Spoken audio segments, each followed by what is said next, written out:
Welcome to the Voices of Recovery podcast.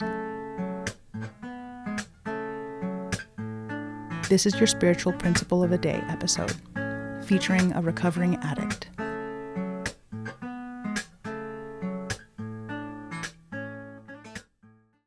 Hi, my name is Debbie.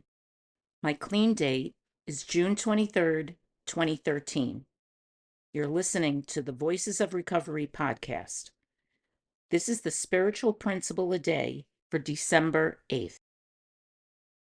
Autonomy for ourselves and for others.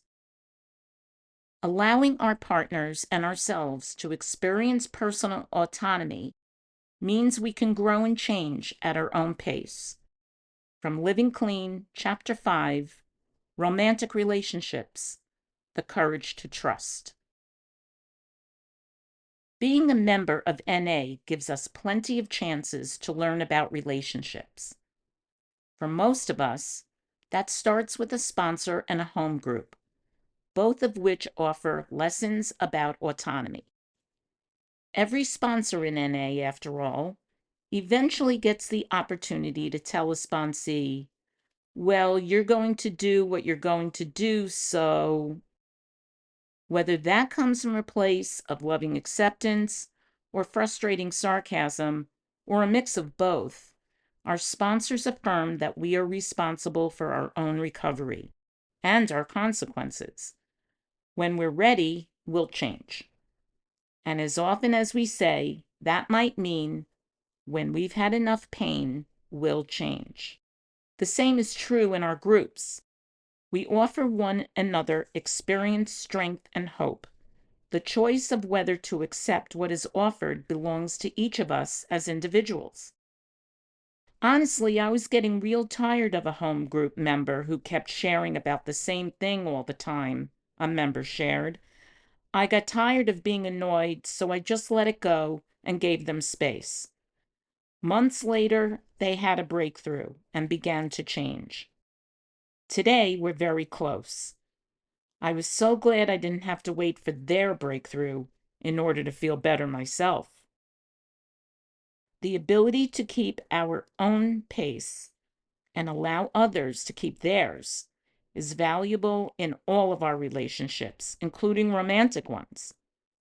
Whether or not our spouses or significant others are in recovery, a sign of an honest relationship is not being in 100% agreement on everything. It makes sense to experience discomfort in our relationships when we have differences of opinion, differing values, or different levels of willingness to practice principles. Practicing autonomy means knowing what we need to hold on to and what we need to let go of. If the answer to that isn't obvious, we can look to our group and our sponsor for guidance. Spiritual principle. I will practice autonomy by taking responsibility for my own life and recovery and allowing others the space to do the same. The Voices of Recovery podcast is an independent production of the Works of Wisdom. We welcome your questions and donations via PayPal at voicesofrecoverypod@gmail.com. This podcast is an independent production and is not affiliated with, associated with, authorized by, endorsed by, or in any way officially connected with Narcotics Anonymous or any of its subsidiaries or affiliates. While NA literature may be read during episodes for the purpose of supporting recovery, such use does not constitute an official endorsement or representation by Narcotics Anonymous. In accordance with NA tradition, the NA name is not to be used to endorse or be affiliated with any outside enterprise, and no such endorsement or affiliation is implied. Music is by Sage. Thanks for listening to the Voices of Recovery podcast.